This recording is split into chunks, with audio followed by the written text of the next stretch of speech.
Célula de difusão bakunista.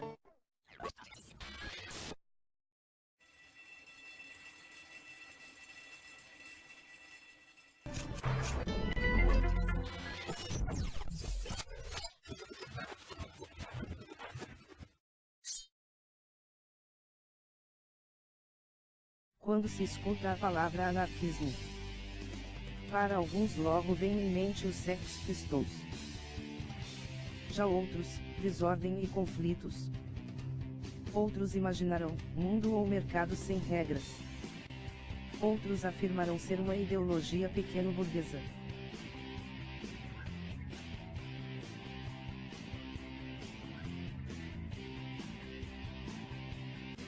E acadêmicos pagando de intelectuais dirão que anarquismo vem do grego, da união do prefixo an, ausência, com a palavra arcos, poder.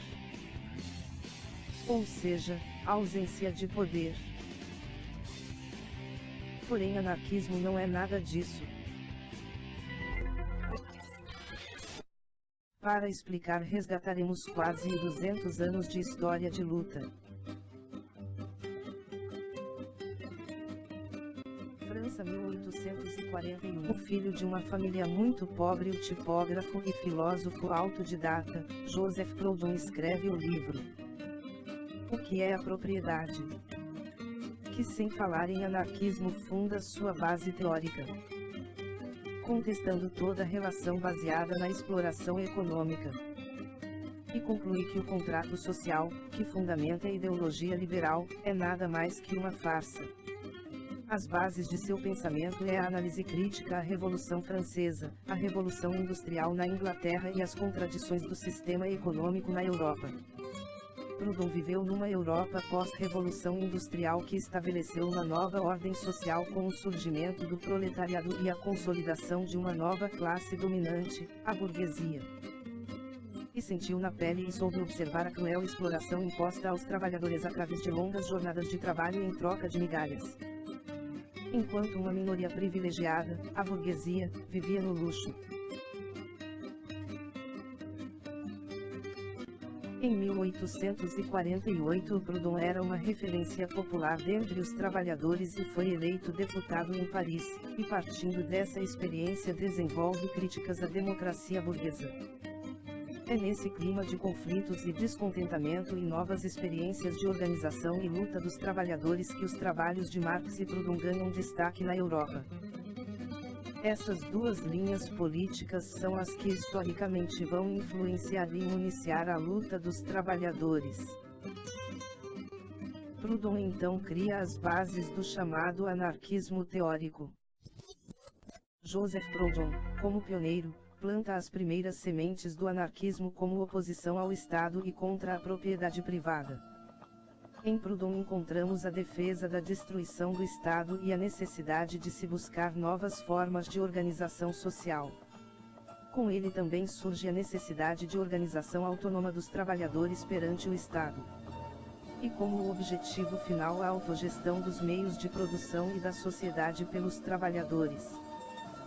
Proudhon se destaca como um dos principais nomes do socialismo europeu e lança o livro Filosofia da Miséria, que Marx rebate duramente lançando o livro intitulado Miséria da Filosofia, onde explora as debilidades presentes no livro de Proudhon e as extrapola na tentativa de ridicularizá-lo. Diz que a análise econômica de Proudhon é de nível escolar, que Proudhon não compreende a luta de classes e que seu livro seria a base do socialismo pequeno-burguês. No entanto, na Rússia há alguns anos atrás o jovem Mikhail Bakunin, filho de aristocratas, completa seus estudos em 1832, e em 1834 foi promovido a oficial júnior da Guarda Imperial Russa, sendo enviado para o exército regular. Porém, ao estudar a obra de Hegel, ele sai do exército e em 1835 Mikhail Bakunin partiu para Moscou com o objetivo de estudar filosofia. Bakunin passa então a se engajar em diversos movimentos e círculos de pensadores sociais até conhecer a obra de Proudhon. Se para Proudhon uma nova sociedade era um projeto, para Bakunin era uma realidade a ser concretada urgentemente. Já em Paris, Proudhon, Marx e Bakunin passam a se reunir para discutirem questões teóricas do campo socialista e Bakunin faz críticas à ditadura do proletariado idealizada por Marx. Pois para Bakunin qualquer Estado era uma instituição opressora baseada no privilégio de uma minoria. Essa posição vai se tornar a mais conhecida para diferenciar anarquistas e comunistas no campo socialista e foi o que se constatou posteriormente na Revolução Russa de 1917. A raiz da concepção de Bakunin está na compreensão de que com a evolução do Estado ele se fortalece e usa essa força para controlar e explorar as forças coletivas, ou seja, a classe trabalhadora. Bakunin, através de sua militância, leva o anarquismo para a Tchecoslovaquia, Rússia, Polônia e Itália, onde combate também o poder da Igreja. Assim ele forjou uma militância coletivista nos países periféricos e superou todo e qualquer desvio individualista. Bakunin então dá um corpo inteiro ao anarquismo, que será constituído por uma ideologia, que seria a alma, uma teoria, que seria o cérebro, e uma prática, que se daria através do corpo físico. Assim nasce o Frankenstein revolucionário chamado anarquismo através da união e coordenação entre ideologia, teoria e prática. Através de esforços de trabalhadores proudhonianos franceses e trabalhadores ingleses, funda-se a Associação Internacional dos Trabalhadores, nascida formalmente em Londres, em setembro de 1864, que tinha como objetivo a luta e emancipação dos trabalhadores, possuindo cerca de 8 milhões de filiados. Bakunin ingressa após a fundação e, devido ao falecimento de Proudhon, se torna o principal nome do anarquismo. Envia o italiano Anselmo Lourenço para a Espanha e conta com o jovem Érico Malatesta na Itália para propagarem a influência anarquista nas seções da AIT. Bakunin defendia que os países periféricos eram os que tinham o maior potencial para receberem as ideias anarquistas. O que logo se confirma na prática, pois Itália e Espanha se tornam uma das principais forças da Internacional e contribuem para a propagação do anarquismo para outros países. Os partidários de Bakunin e de Marx se tornam inegavelmente as duas principais forças dentro da AIT, o que gera uma polarização política com uma disputa equilibrada e acirrada nas assembleias para a aprovação de demandas políticas internas. Bakunin e seus camaradas fundaram uma organização clandestina chamada Aliança, que era um embrião do Partido Revolucionário e que construía correntes sindicais dentro da AIT. Em 1869, Marx, na tentativa de enfraquecer a influência de Bakunin, o acusa de ferir o estatuto, pois a aliança seria já uma organização internacional por si mesma, e apenas organizações nacionais eram permitidas enquanto membros na internacional. Os embates entre Bakunin e Marx resultaram na expulsão dele da Internacional em 72 pela votação denominada pelos seguidores de Marx como o Congresso de Haia, onde se uniram com os sociais-democratas e acusaram Bakunin de conspiração por manter ativa a aliança. A partir de então a Internacional começa a se desintegrar e a perder o caráter pluralista que era o que dava sua força.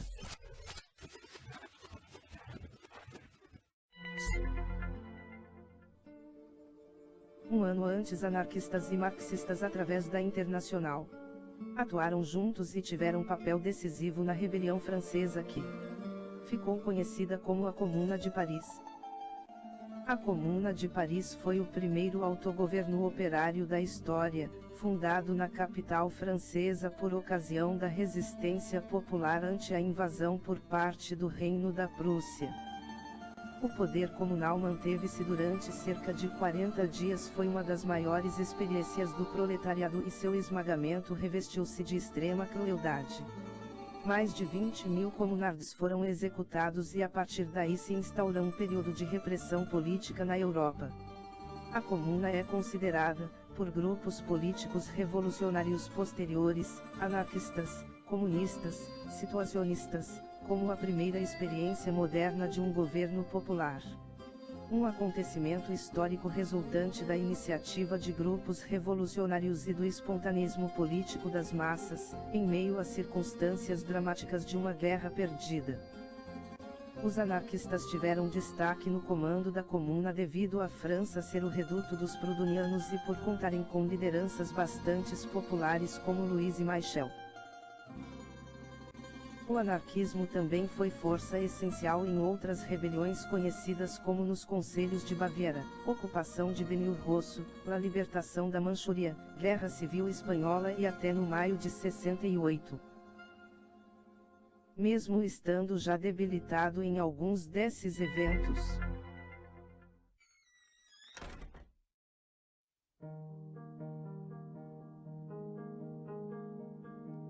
Em 1876, com a saúde muito deteriorada devido aos anos que ficou preso no passado somados à idade avançada, Bakunin é levado por um amigo para um hospital em Berna.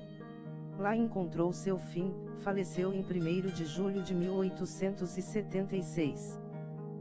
Após a morte de Bakunin, as derrotas do proletariado na França, Espanha, Itália e Rússia produziram uma desorientação nos anarquistas revolucionários da época. Como consequência disto, muitos deles, tendo destaque Kropotkin e Malatesta, começaram um processo de revisão nas teorias de Bakunin que, somada à influência da ideologia liberal burguesa, resultou no surgimento do anarcocomunismo, que nada mais é que 90% do que se chamou anarquismo no século passado e neste. O anarquismo por inteiro lapidado por Bakunin, ou seja, a unidade e harmonia entre ideologia, teoria e prática, passa a ser liquidado e começa a surgir anarquismos capengas ou pela metade. Assim surgem os vários tipos de anarco alguma coisa, desde anarcossindicalismo a anarcoindividualismo. Todos eles sem uma teoria revolucionária. O ecletismo anarcocomunista tem uma prática política de convivência pacífica com as concepções burguesas, e por isso, teve de moldar suas formas de ação e organização a elas.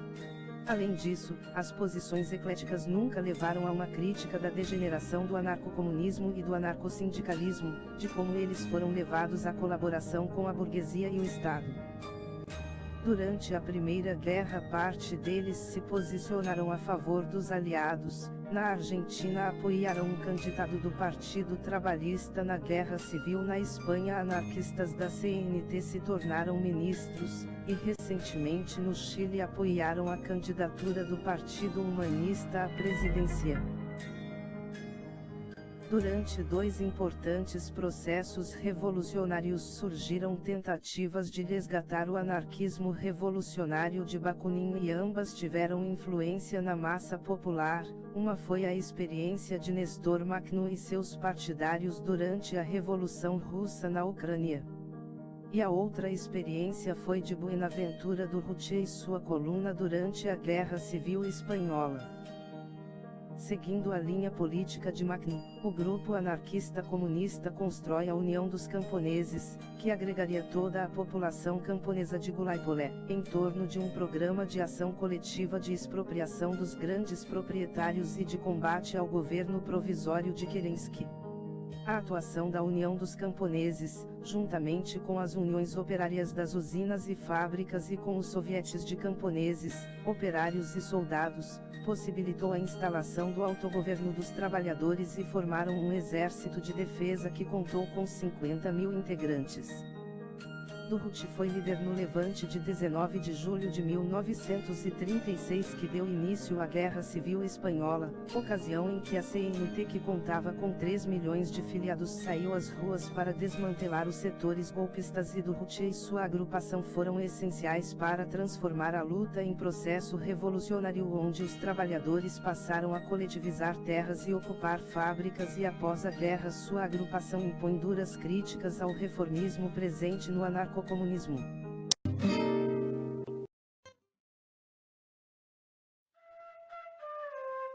O anarquismo é um movimento político socialista de origem proletária, surgido nos conflitos sociais do século XIX e que se desenvolveu e consolidou-se como uma alternativa revolucionária no seio da primeira Associação Internacional dos Trabalhadores. Como mostrado, o anarquismo teve como percussores o francês Joseph Proudhon e o russo Mikhail Bakunin, Proudhon construindo os pilares e Bakunin dando o acabamento. Vimos que o anarquismo consiste na união coordenada entre ideologia, teoria e prática, sendo assim ele só pode existir por inteiro tendo união e sintonia entre esses três elementos. Os anarquistas entendem que a sociedade é dividida em classes. Uma classe controla a riqueza e o poder, econômico e político. Essa classe dominante explora e oprime os trabalhadores. Essa classe controla o Estado, os bancos, a polícia, as prisões, o sistema de ensino. O único meio que a classe oprimida tem para manter seus direitos e interesses é sua luta e organização. Por isso, os anarquistas entendem que essa classe oprimida, composta pelos trabalhadores e trabalhadoras do campo e da cidade, pelos pobres, negros e indígenas, deve lutar para defender seus direitos, pois nenhum governo o fará. O anarquismo não se trata de um estilo de vida ou muito menos de um pensamento utópico. O anarquismo é luta. Luta por melhorias imediatas almejando a destruição do Estado e do capital.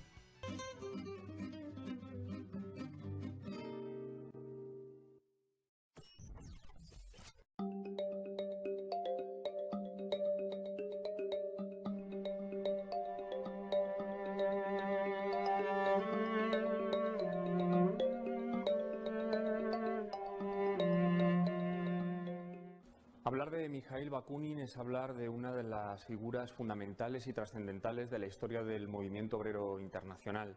Y en el caso de España es hablar de una figura que determinó el devenir del movimiento obrero desde su introducción a finales de 1868 hasta prácticamente el final de la Guerra Civil en 1939. Consigue que sus ideas sean transmitidas con mucha simpleza a la clase trabajadora española y logren articular uno de los movimientos obreros más importantes de Europa a lo largo de finales del siglo XIX y en el primer tercio del siglo XX. Porque no podemos olvidar que la CNT, la Confederación Nacional del Trabajo, que recoge toda la tradición del internacionalismo bakuninista previo a su propia fundación, se convierte en uno de los sindicatos más modernos y más dinámicos de Europa en la década de 1910 y 1920 por su forma de estructuración interna y por su forma de organización y también de capacitación al exterior de las reivindicaciones de la clase trabajadora. Esa es la herencia de Bakunin. En el concepto libertario, que es social y es de transformación social, ¿no? De que cada uno tiene que aprender trabajo manual, trabajo intelectual, desarrollo de su propio cuerpo, cultivo de su propio cuerpo, etcétera, tal y como lo ven ellos, pero en libertad, ¿no? Como una aplicación de la no división social del trabajo, no disociación del trabajo manual intelectual. Bueno, pues ahí estaba Bakunin, con el tema de la libertad, la enseñanza en libertad, pero social, y la enseñanza que tiene como fin la libertad, pero la libertad de todos, no la libertad individual. Eso es el liberalismo, ¿no? Bueno, aquí todo vale. Ahí estaba Bakunin.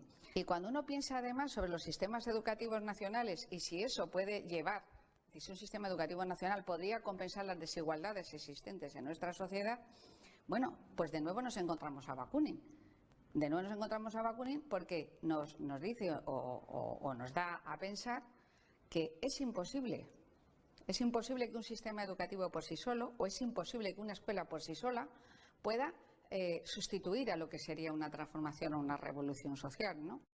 La vida de Bakunin es algo impresionante, es muy difícil. En su época, por lo visto, era muy difícil estar cerca de Bakunin y no sentirse influido por él. No solo por su aspecto físico, que era muy espectacular, sino por la personalidad que irradiaba, por la forma de ser que tenía. Y cuando uno lee después sus biografías y cuando ve cosas de su vida, la verdad es que es muy difícil no sentirse atraído por él, porque uno casi tiene una especie de nostalgia de haber estado en esa época, ¿no? Por ejemplo, hay unas escenas en las que hay un tiempo que Bakunin va a París y entonces Proudhon le dice, mira, es que yo no sé alemán. Y entonces por las noches quedaban y entonces Bakunin le traducía y le leía a Hegel a Proudhon. Y se pasaban toda la noche los dos hablando en francés y en alemán para que Proudhon entendiese los últimos textos filosóficos. Claro, es que la vida de Bakunin es una auténtica novela, es que es una persona que tiene relación con todas las personas importantes y fundamentales prácticamente del siglo XIX, no solo de Rusia, sino de mucho más allá. Hay un momento, para que nos hagamos idea, que Marx dice, George Sand tiene unas cartas que demuestran que Bakunin es un traidor, y George Sand, que le conoce y que está todos los días, todas las tardes recibiendo a Bakunin, escribe a mal, dice, eso es mentira, eso es una calumnia. La vida de este hombre, la vida de Bakunin es realmente, no es solo una novela, es una novela de aventuras, es una novela apasionante. Y tiene mucha importancia la vida de Bakunin con sus ideas, porque alguien que venía de esos principios, alguien que venía de una aristocracia como la aristocracia rusa, que se educa con un padre, por ejemplo, una de las cosas impresionantes es que el padre de Bakunin es cónsul en París durante la Revolución Francesa y asiste a la toma de la Bastilla. Entonces, Bakunin, con esa carga personal, formado en una academia militar, dentro de un ambiente aristocrático, de la aristocracia rusa, cuando su padre tenía 1.200 siervos, que en una sociedad religiosa como esa, en la que el propio Bakunin reconoce que cuando estaba en la academia y venía el zar, poco menos que lloraban todos de emoción, que una persona que estaba llamada a ocupar una posición tan elevada, que tenía una carga personal tan importante, un peso tradicional de la tradición tan fuerte, sea capaz de romper, y sea capaz de romper de una manera tan radical y tan absoluta como nadie antes lo había hecho, eso es muy importante. Él no es alguien que habla en su propio beneficio. Él no es, por hablar del debate entre Marx y Bakunin, él no es un señor que teoriza sobre la explotación de los obreros mientras vive gracias al dinero que le pasa a Engels de las plusvalías de los obreros de la fábrica de su mujer. Bakunin es una persona que estaba llamada para ocupar unos destinos altísimos, ocurría también con Kropotkin, que había recibido una influencia en la educación contrariamente opuesta y que él hace un esfuerzo titánico, él hace el esfuerzo de romper con todo eso y plantear rupturas que nadie antes había planteado. Tuvieron que pasar casi 2.000, 3.000 años para que aparezca alguien como Bakunin que diga el Estado no es el objetivo. El Estado es una forma de gobierno estructurada por un grupo dominante para su servicio. Y han tenido que pasar casi 2.000, 3.000 años desde el creciente fértil en Mesopotamia, 3.000 antes de Cristo hacia acá, para que haya alguien que dijera, señores, el Estado no es el objetivo, no hay que alcanzar ese estadio de evolución social, eso es un grado de involución.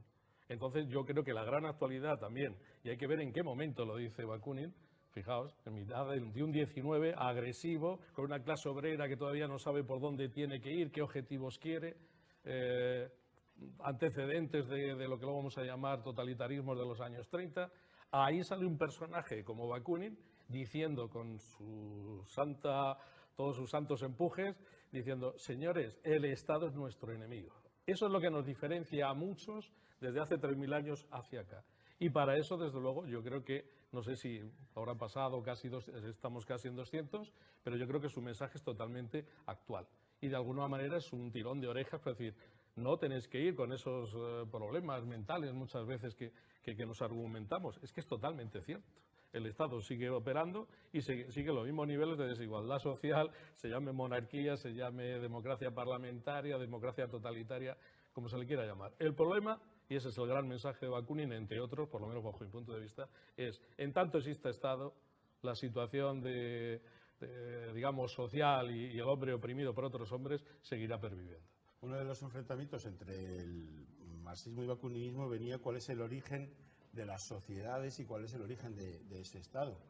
Para los marxistas, evidentemente, primero hay una forma de organización económica y esa forma de organización económica se traduce en, bueno, hay un grupo de personas que acaparan riqueza y al acaparar esa riqueza finalmente se traduce en la formación de un Estado. Por lo tanto, decía Marx, si cambiamos ese modelo económico podremos cambiar la situación de presión. Lo que decía Bakunin es justo lo contrario. No, primero lo que hubo es una serie de personas que dominaron a las demás. Y una vez que dominaron a las demás, que era el Estado, decidieron organizar económicamente a la sociedad en su propio beneficio. Con lo cual, si cambiamos el modelo social, pero sigue habiendo unas personas que dominen, esto no cambiará. La base fundamental es el poder, la opresión organizada del Estado en cualquiera de sus formas. Y el objetivo es la libertad. No basta con cambiar únicamente un modelo económico, no basta con cambiar una forma de explotación. Si no cambiamos el origen, el Estado, y lo hacemos de raíz, porque claro, los marxistas dicen, sí, queremos destruir el Estado, pero luego ya con el tiempo. No, Bakunin dice, desde el primer momento. Que yo afinaría más, no se trata de no vote porque con esto no cambia nada, se trata de no cambias nada conquistando el Estado por el medio que sea, es decir, porque no sé, si pensamos en la Revolución Rusa, que no se hizo votando, o si pensamos en la Revolución Cubana, que fue una guerrilla foquista que baja del monte y toma el poder, ¿no?, derrotando a un dictador zuelo, u otras alternativas que se han podido dar, es que no han funcionado. Es que al final el Estado se come, devora a los revolucionarios, les transforma y les acaba poniendo a su servicio. Es decir, es que esa es la clave. Y a mí me parece que lo interesante es que él se adelanta 150 años a eso. Para Bakunin daba lo mismo que la revolución, en su proceso o al final, en su meta, fuese dirigida por unos obreros, por unos burgueses, por unos aristócratas. Finalmente, si una vanguardia dominaba y gobernaba, pues eso se traduciría inevitablemente en una limitación de las libertades para el conjunto de la sociedad. Y para él era tan malo una dictadura de los obreros como una dictadura de los aristócratas. Podemos estar seguros de que las ideas de Miguel Bakunin en estos momentos tienen toda la vigencia del mundo. Es decir, hoy en día están sobre la mesa los mismos debates que le enfrentaron a Engels, que le enfrentaron a Marx y que le enfrentaron a sus seguidores. Y la única diferencia, y para mí es fundamental, es que la historia, 150 años después, le ha dado la razón por completo. Es decir, en 1860 él estaba teorizando. En el año 2014 ocurrió exactamente lo que él había predicho que ocurriría si una clase en concreto tomaba el poder y se hacía dueña del Estado. Entonces, en este momento, no es que las ideas de Bakunin estén vigentes, es que en realidad son las únicas ideas que de verdad pueden plantear una alternativa que no se ha probado en profundidad y que puede sacarnos del momento en el que nos encontramos.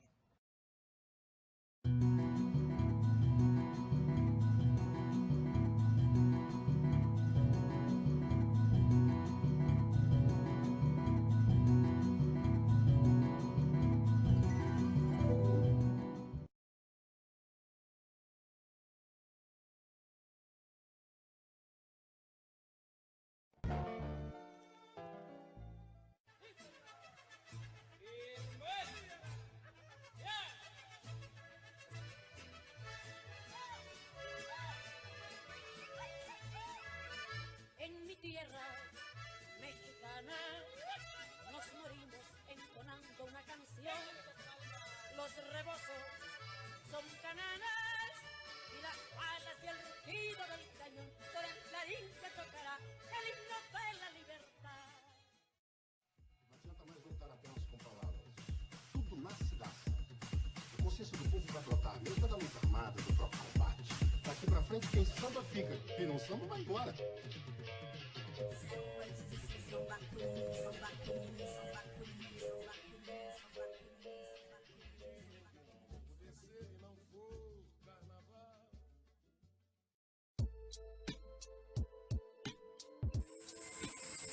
Compartilhe nossos vídeos e